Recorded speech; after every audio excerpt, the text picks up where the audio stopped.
श्री गजानन महाराज की जय। ओम वक्रतुंड महाकाय सूर्यकोटि समप्रभ निर्विघ्नं कुरु मे देव सर्वकार्येषु सर्वदा। ओम श्री गणपति महाराज की जय, गजानन महाराज की जय, हनुमान जी महाराज की जय। मनोजवं मारुततुल्यवेगं जितेन्द्रियं बुद्धिमतां वरिष्ठं वातात्मजवानरयूथमुख्यं श्रीरामदूतं शरणं प्रपद्ये। श्री हनुमान जी महाराज की जय। ओम श्री रामचंद्र भगवान की जय। ओम श्री गायत्री मात की जय। ओम श्री सोमनाथ महादेव की जय। श्री भारत माता की जय। वंदे वेद मातरम। श्री भागवत भगवान जी महाराज की जय। ओम नमो भगवते वासुदेवाय। सर्वे भवन्तु सुखिनः सर्वे सन्तु निरामयाः। सौनु करो कल्याण हे दयालु प्रभु सौनु करो कल्याण। माक्षर वध एकम છે જે 5મી તારીખ ડિસેમ્બર શુક્રવાર જય સંતોષી માતા 5મો સ્કંદ છે આજે। શરૂઆત કરીએ દામોદર સ્તુતિથી। करारविन्देन पदारविन्दं मुखारविन्दे विनवेशयन्तं वटस्य पत्रस्य पुटेशयानं बालं मुकुन्दं मनसा स्मरामि। ओम नमो भगवते वासुदेवाय। श्री कृष्ण कन्हैयालाल की जय। डोगरे जी महाराज की जय। श्री सुखदेव जी महाराज की जय। श्री व्यास नारायण भगवान की जय। श्री परीक्षित महाराज की जय। दूध અને પાણી એક થયા પછી તેને અલગ કરવું ઘણું કઠિન છે। એવી જ રીતે શરીરમાં જળથી ચેતનને જુદું પાડવું બહુ કઠણ છે।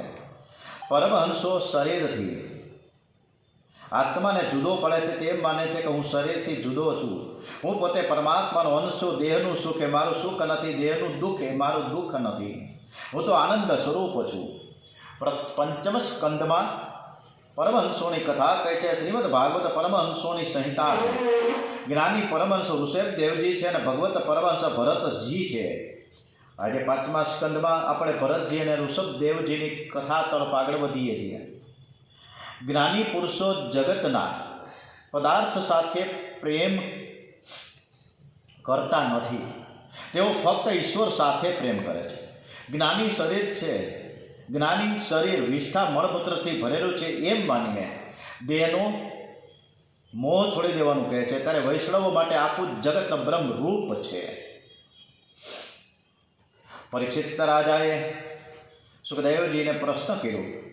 स्वयंभू मनु महाराज पुत्र प्रियव्रत राजा ने लग्न करवानी इच्छा न हती, छतां तेमणे लग्न केम कर्युं? गृहस्थाश्रम में रहवा छतां तेमणे सिद्धि शे रीते प्राप्त करी? एमनी भक्ति श्री कृष्ण में केवी रीते दृढ़ बनी?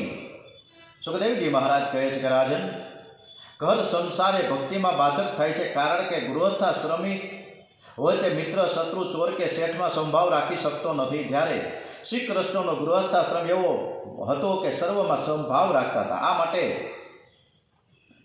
आपणे एक प्रसंग जोईए। डोंगरेजी महाराजे बहु ज सरस वात करी के दरेकनी प्रत्ये संभाव केवी रीते राखी शकाय ए श्री कृष्ण भगवाननी लीलामां जोवा मळे। हवे एकवार दुर्योधन श्री कृष्णनी पासे मदद लेवा गयो।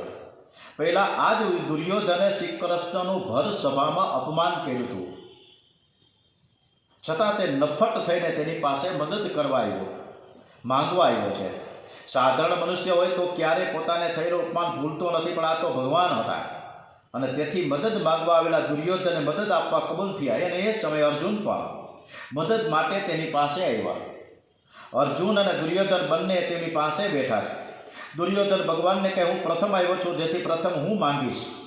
श्री कृष्ण कहे हूँ बंने ने मदद करीश, મારી પાસે 2 પ્રસ્તાવ છે, તેમાંથી તું ગમે તે એક પ્રસ્તાવનો સ્વીકાર કર. મારા એક પક્ષમાં મારા સિવાય મારી નારાયણી સેના રહેશે અને બીજા એક પક્ષમાં અસ્ત્ર અને શસ્ત્ર વગર હું રહીશ. તમને આ બેમાંથી જે પસંદ હોય તે કહો. દુર્યોધને શ્રી કૃષ્ણ પાસે નારાયણી સેનાની માંગણી કરી અને અર્જુને અસ્ત્ર શસ્ત્ર વગરના શ્રી કૃષ્ણ પાસે માંગ્યા છે. આમ શ્રી કૃષ્ણે બંને પક્ષને સહાય કરી છે. પ્રિવ્રત રાજાને એવી ઈચ્છા થઈ કે એકાંતમાં બેસીને ઈશ્વરનું આરાધન કરીશ.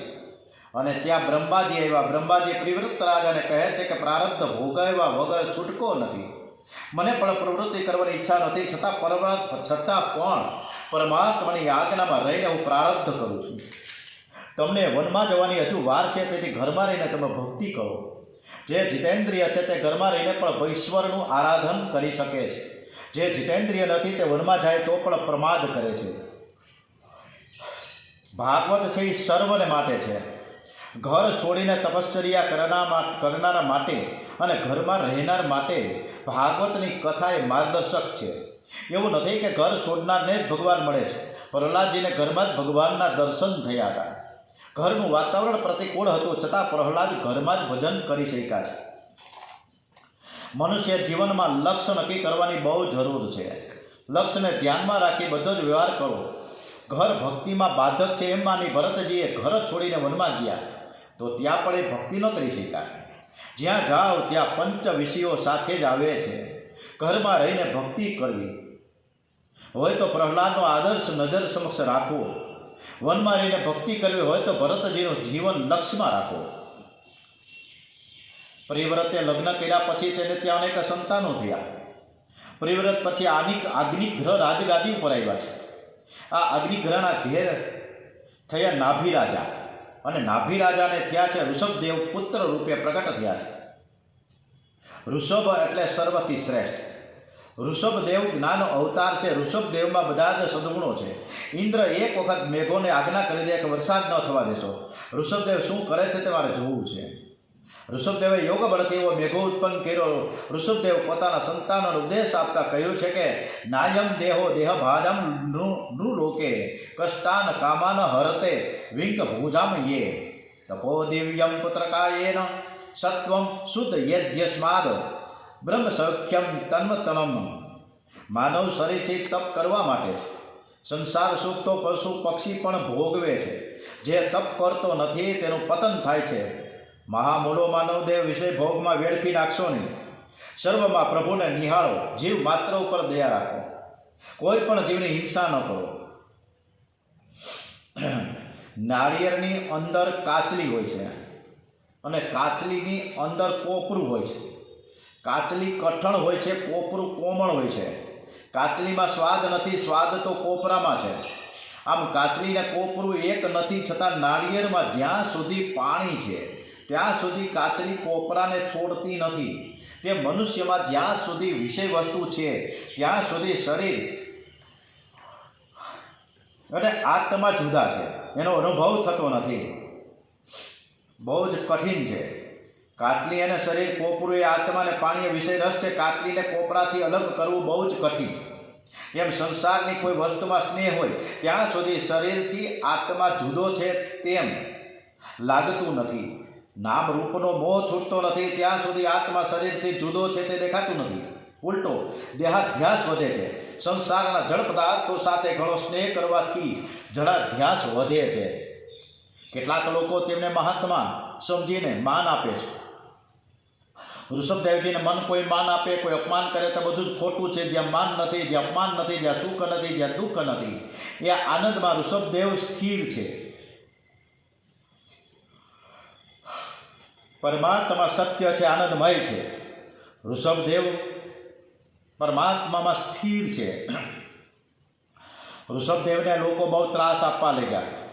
ત્યારે અવધૂત વૃત્તિ છોડી અજગરી વૃત્તિ ધારણ કરી છે. અજગર બેસી જ રહે તે હાલે નહીં, ચાલે નહીં. ઋષભદેવ પણ જ્યાં બેઠા છે ત્યાં જ લઘુશંકા દીર્ઘશંકા કરે છે.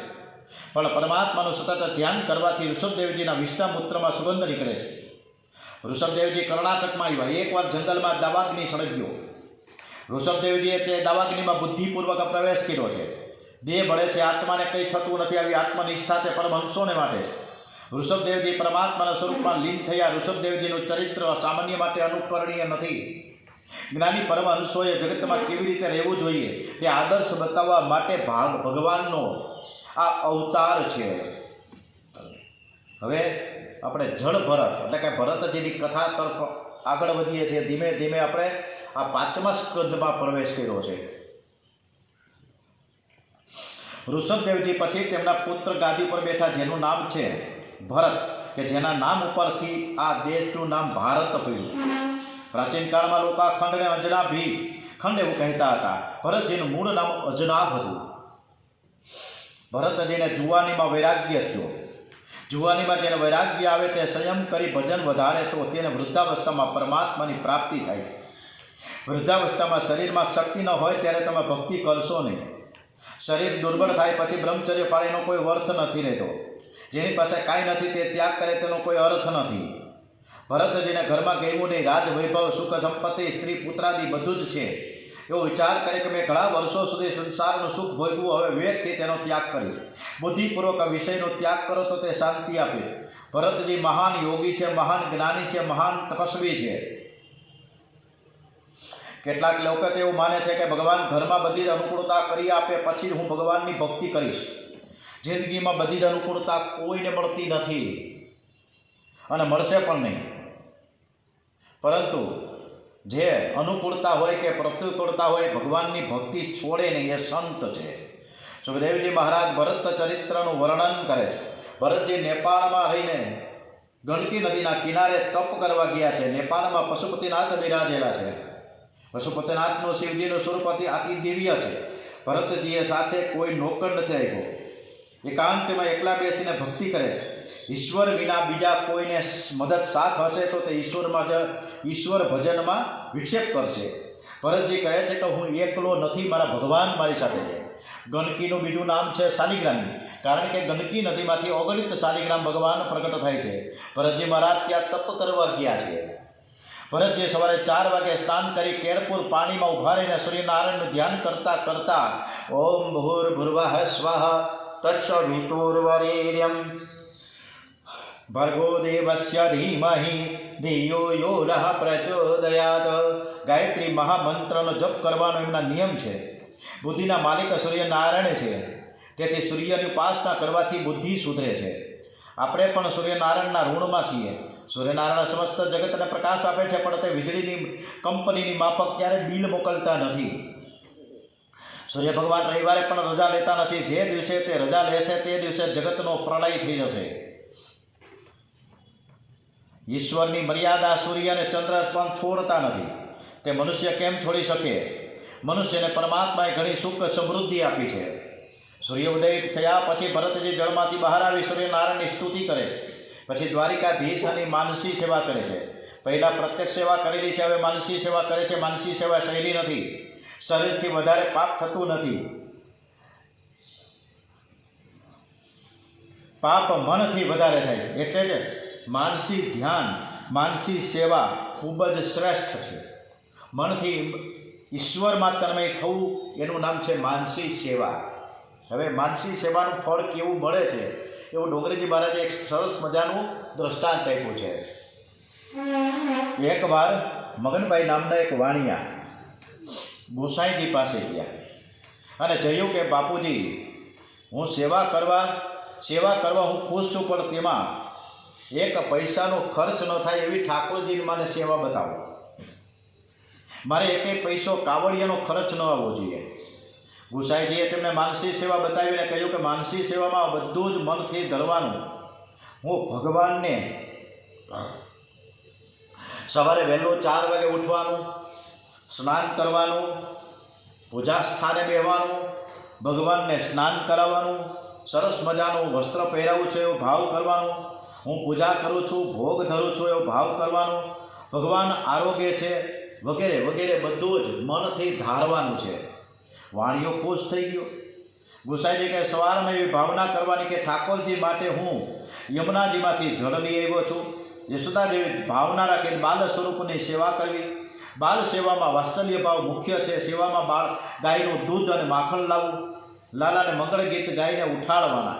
યશોદાજી લાલાને મનાવતા, લાલા આટલું માખણ ખાઈ જા, તારી ચોટલી છે દાઉદજી કરતાં જલ્દીથી મોટી થઈ જશે, તારે પણ એમ જ કરવું. ગરમ જળથી લાલાને માંગલિક સ્નાન કરાવવું, પછી ઠાકોરજીને શૃંગાર કરાવો, કન્યો કહે તેવું પિતાંબર પહેરવું, પછી કન્યાને નૈવેદ્ય ધરવું, લાલો આરોગ્ય છે તેવી ભાવના કરવી, ત્યારબાદ આરતી ઉતારવી અને પછી ક્ષમા પ્રાર્થના કરવી. હવે આવું બધું કરવા માટે તો પૈસા જોઈને, કેટલા બધા પૈસા જોઈએ. ગાયનું દૂધ લેવું, માખણ લેવું, મિશ્રી લેવું, એવું બધું ક્યાંથી કરવું? શૃંગાર કરવો, લાલાના વાઘા લાવવા, એવા બધા પૈસા મારે ખર્ચવા નથી. તમે માનસી સેવા જે કહેતા તો એનું હું તો કે ભાઈ એ તો હું કહું છું કે આવું તારે કાંઈ લાવવાનું નથી. તારે માનસિક રીતે તું લેવો છે એવી ભાવના કરવાની, અને કૃષ્ણ ભગવાનની તારે માનસી સેવા આવી રીતના કરવાની છે કે રોજ સવારે ઉઠવાનું, સ્નાન કરવાનું, પૂજા સ્થાને બેસવાનું, પછી રસોડામાં જઈને ખોટે ખોટું વાટકામાં દૂધ કાઢવાનું, એમાં સાકર થોડીક નાખવાની, ફળ ફૂલ લાવવાના, આ બધું માનસિક રીતે કોઈ ભૌતિક વસ્તુ પ્રત્યક્ષ રૂપે કાંઈ લાવવાની નથી થતી. પછી સ્નાન કરાવીને સરસ મજાના વાઘા પહેરાવવાના. ખરેખર વાઘા નથી, સ્વરૂપ નથી, કાંઈ નથી, છતાં પણ તારે માનસિક રીતે તૈયારી કરવાની આ રીતના. એટલે ગુસાઈજી મહારાજે જે સરસ મજાની શિખામણ આપી કે માનસી સેવા કરવી, એટલે મગનભાઈ વાણીઓ ખુશ થઈ ગયો કે આ હું કરીશ, સવારના વહેલો ઉઠી જઈશ અને સરસ મજાની હું સેવા પૂજા કરીશ. ઘરે ગયો, આવતીકાલથી શરૂ કરી દીધું માગસર વૈદ બજ બીજથી, અને એવો બધો તન્મય થયો, બધી જ વસ્તુઓ લાવે છે પણ માનસિકથી, કોઈ ભૌતિક રીતે લાવવાનું નથી. માનસી સેવામાં એકદમ ધારા તૂટવી જ ન જોઈએ. 12 વર્ષ સુધી સતત એ વાણિયાએ આ રીતના માનસી સેવા કરી. દૂધ ધરે, ફળ મૂલે, ફૂલ મૂકે, સ્નાન કરાવે, વાઘા પહેરાવે, આવું બધું માનસિક. કાંઈ ખોટો ખર્ચ જ નહીં કરવાનો. વાણીએ નક્કી જ કર્યું હતું ભગવાનની સેવા એમને એમ કરવાની મારે. હવે એક દિવસ નાની જે વાટકીમાં દૂધ ધરતો એ વાટકી બધી ઉટકવામાં હતી, એટલે મોટો વાટકો લીધો, એની અંદર દૂધ નાખ્યું. ખરેખર એ વાટકો ખાલી જ હતો, દૂધની તપેલી હતી પણ એમાંથી દૂધ ઠેલવું જ નહીં. એટલે માનસિક રીતે કે હું દૂધ નાખી રહ્યો છું મોટા વાટકામાં. પછી અંદર સાકર નાખી, 1 ચમચી ને 2 ચમચી નાખી. વળી પાછી એમ થયું કે 3 કે 4 નાખવું, એટલે 4 ચમચી નાખી. વળી પૂજા સ્થાને આવીને થયું કે આ હવે ખોટું થઈ ગયું, 4 ચમચી નાખવાની જરૂર નથી, 2 ચમચી નાખવાની છે. એમાં આ વધારાની 2 ચમચી ખોટી આપણે નાખી કાઢી લઉં. એમ કરીને એ જે વાટકો હતો એ લઈને રસોડામાં ગયો ખાંડ કાઢવા. હવે દૂધે હતું નહીં વાટકામાં, ખાંડ નહોતી, સાકર નહોતી, કાંઈ નહોતું, પણ એવો બધો માનસિક સેવામાં એટલો બધો તન્મય થયો હતો કે ખરેખર એમાં દૂધ છે, મેં સાકર 4 ચમચી નાખી, એવો એનો ભાવ થયો. એટલે એ કાઢવા ગયો. કૃષ્ણ કન્યા પૂજા સ્થાનમાંથી ધીમે ધીમે કરતાં એની પાછળ આવીને એને ધોતિયું ખેંચ્યું. એલા ભાઈ મગન, તને ભાન નથી પડતી, અત્યારે તું માનસી સેવા કરી છે, તેમાં ક્યાં ખાંડ સાકર નાખી છે, અને કદાચ નાખી હોય તેમાં તારે શું કાઢવાનું છે? મેં તને આટલું બધું આપ્યું છે. અને ત્યાં કૃષ્ણ કન્યા બાલકૃષ્ણ લાલના સ્વરૂપના દર્શન થયા, અને એ વાણિયાનો હાથ પકડીને હલાવ્યો ને, તા તો એ ભગવત સ્પર્શમાં તન્મયતા થયા, એકદમ અનન્ય સાચો ભક્ત બની ગયો. આ માનસી સેવા છે. કારણ કે આ માનસી સેવા મેં એને કરી પણ એકદમ શ્રદ્ધા અને ભક્તિથી કરી છે, એટલે એ તન્મયતા આવી, એટલે એને ફળ મળ્યું છે. હે રાજન, માયાએ ભરતજીના જીવનમાં પણ એક પ્રસંગ ઊભો કર્યો છે. ગરમીના સખત દિવસો, મે મહિનાના વેકેશનમાં ગરમી બહુ જ હોય ને, 43-44 ડિગ્રી, ત્યારે ગરમીના દિવસો હતા. સૂર્યનો ઉદય થયો. ભરત જે જળમાંથી બહાર આવ્યા, એ સમયે 9 માસ પૂર્ણ કરેલ સગર્ભા હરણી ત્યાં જળપાન કરવા ગઈ. એને બહુ જ તરસ લાગી હતી. જ્યાં તે જળપાન કરવા ગઈ અને સિંહે ત્રાળ નાખી. સિંહની ત્રાળ સાંભળી હરણી ગભરાઈ. ગંડકી નદીનો નાનકડો પ્રવાહ હતો. હરણીએ નદીની સામે કાંઠે જવા માટે કૂદકો માર્યો. પ્રસવનો સમય થયો તો કૂદકો મારતા પેટમાંથી બાળ હરણ બહાર આવ્યું અને પાણીમાં પડ્યું. હરણીને પ્રસવની બહુ વેદનાથી તરફડવા લાગી. એ બાળ હરણને જોઈ રહી ભરતજી ત્યાં જ ઊભા હતા. હરણી ભરતજીને જોવા લાગી. ભરતજીને લાગ્યું કે હરણી મને કંઈક કહી રહી છે.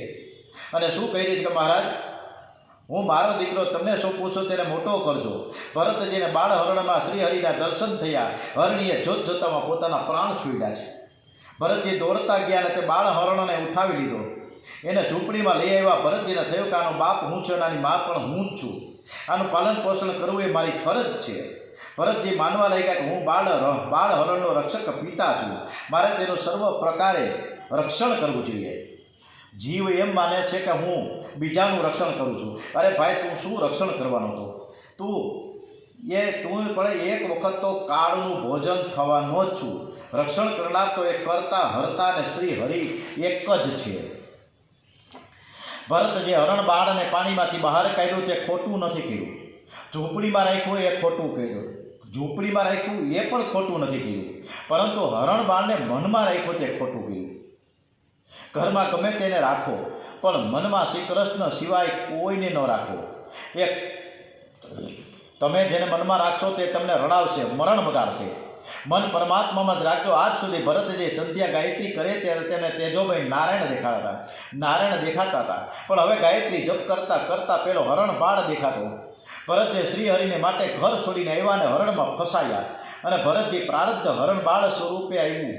તે પ્રારબ્ધ ભોગવે જ છૂટકો છે. પ્રારબ્ધ ભોગવવું જ પડે છે. ધીરે ધીરે ભક્તિના નિયમો છૂટવા લાગ્યા. ભક્તિમાં વિક્ષેપ થયો. એમના સંધ્યા અને પૂજા નિત્ય કર્મો છૂટવા લાગ્યા.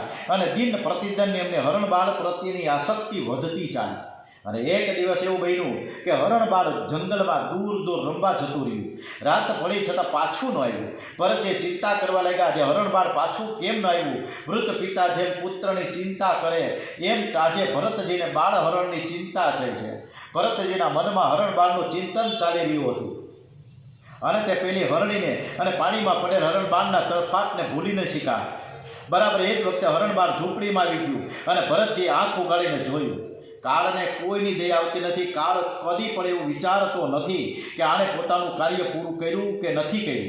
માટે મૃત્યુની રોજ તૈયારી રાખો. જિંદગી એવી રીતે જીવો કે મૃત્યુ આવે ને ત્યારે તમે અસાવધ ન રહો. તમને ઉપાડી જવાની તક મૃત્યુને ન આપશો. જીવ જ્યાં જાય છે ત્યાં સુખ માનીને જીવે છે. પરંતુ ભરતજીનો જીવ હરણના શરીરમાં હવે સાવધ થઈ ગયો. એટલે એમના હરણના શરીરમાં જ્યારે આનંદ આવતો નથી. એણે હરણ શરીરમાં તપ શરૂ કર્યું છે. કારણ કે ભરતજીએ હરણનું ચિંતન કરતા કરતા દેહ છોડ્યો. એટલે હરણ બાળ બીજા જન્મમાં થયા. હરણ બાળે ગંડકી નદીમાં સ્નાન કર્યું. ઝાડના સુકેલા પાંદડા ખાય છે. ખડ તોડીને ખાતા નથી, કારણ કે તેની ઉપર જંતુ હોય છે. જેટલા દિવસ હરણ બાળનો સંગ કર્યો તેટલા દિવસ હરણ તરીકે રહ્યા. પ્રારબ્ધ પૂરું થતાં ઓમ હરે નમો નમઃ, ઓમ હરિએ નમો નમઃ, ઓમ હરિએ નમો નમઃ એમ બોલતા બોલતા એમનું શરીર છૂટી ગયું. પવિત્ર બ્રાહ્મણને ઘેર પ્રગટ થયા ભરતજીનો છેલ્લો જન્મ છે. બાલ્યાવસ્થાથી ભરતજીને ભક્તિનો રંગ લાગ્યો છે. શાસ્ત્રમાં છેલ્લા જન્મના કેટલાક લક્ષણો બતાવ્યા છે. બાલ્યાવસ્થાથી જેને ભક્તિનો રંગ લાગે તો માનવું કે તેનો છેલ્લો જન્મ છે. જેની બુદ્ધિમાંથી કામ ગયો હોય તો માનવું કે આ તેનો છેલ્લો જન્મ છે. પ્રત્યેક વસ્તુ જોતા જેને દેખાય તો માનવું કે આ તેનો છેલ્લો જન્મ છે. જે હૃદયથી અત્યંત દિન છે તો માનવું કે આ તેનો છેલ્લો જન્મ છે. જેની બુદ્ધિમાંથી અભિમાન ગયો છે તો માનવું કે આ તેનો છેલ્લો જન્મ છે. જળ ભરતજીના છેલ્લો જન્મ છે. એટલે આ જન્મમાં તેને કોઈમાં કંઈ આસક્તિ રાખી નથી. તે હસતા નથી, રડતા નથી, કોઈની સાથે વાત કરતા પણ નથી. કાયમ મૂંગા રહે છે. માતા પિતા પણ હવે તેને મૂંગો સમજવા લાગ્યા. ભરતજી મૂંગા ન હતા પણ જ્ઞાની હતા. પિતાજીએ તેને જનોઈ આપી હતી.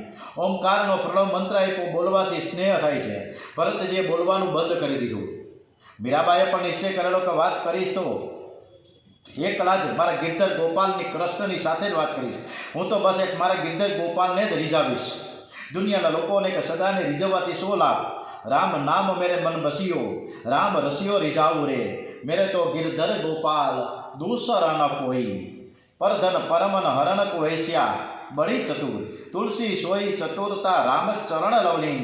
જળ ભરતના પિતા જળ ભરતને જળ ભરતને કહે છે કે તું કામ કર. તો ભરતજી કે મારે કોઈ કામ કરવું નથી, મારે બસ પ્રભુ ભક્તિ કરું છું. થોડુંક બોલે છે. થોડુંક બોલવામાં પણ એનો બધું જ આવી જાય છે. એના ભાઈઓ ખેતરમાં મોકલા કે ભાઈ તું અહીંયા કામ કરવા બેસી જા ને. અને અહીંયા બધા કબૂતર અને પક્ષીઓ આવે છે ચણને, એને તારે ઉડાડવાના છે. પણ ભરતજી કોઈ પશુ પક્ષીઓને ઉડાડતા નથી, કોઈ ઢોર ઢાખરને બહાર કાઢતા નથી, કારણ કે એનામાં પણ ભગવાનનું એક સ્વરૂપ બિરાજમાન છે. મારે શું કામ ઉઠાડવા કે ઉડાડવા, એમ કરીને બધા જ પશુ પક્ષીઓને કે ઢોર ઢાખરને એ કાઢતા નથી. ત્યારે એના ભાઈઓએ એને મારીને કાઢ્યા કે આ કાંઈ કામનું નથી, ભાગ અહીંથી. અને એ ફરતા ફરતા વનમાં આવ્યા. અને એ પછીની કથા શું છે એ કથા આપણે આવતીકાલે કરીશું. ઓમ શ્રી કૃષ્ણ કનૈયા લાલ કી જય. ઓમ નમો ભગવતે વાસુદેવાય. શ્રી રામ જય રામ જય જય રામ. શ્રી રામ જય રામ જય જય રામ. ઓમ શ્રી કૃષ્ણ કનૈયા લાલ કી જય. ઓમ શ્રી ડોંગરેજી મહારાજ કી જય. શ્રી ગણપતિ મહારાજ કી જય. હનુમાનજી મહારાજ કી જય. શ્રી સોમનાથ મહાદેવ કી જય. ઓમ શ્રી ભારત માતા કી જય. વંદે વેદ માતરમમાં. ઓમ નમઃ પાર્વતે પતય. હર હર હર હર મહાદેવ. હર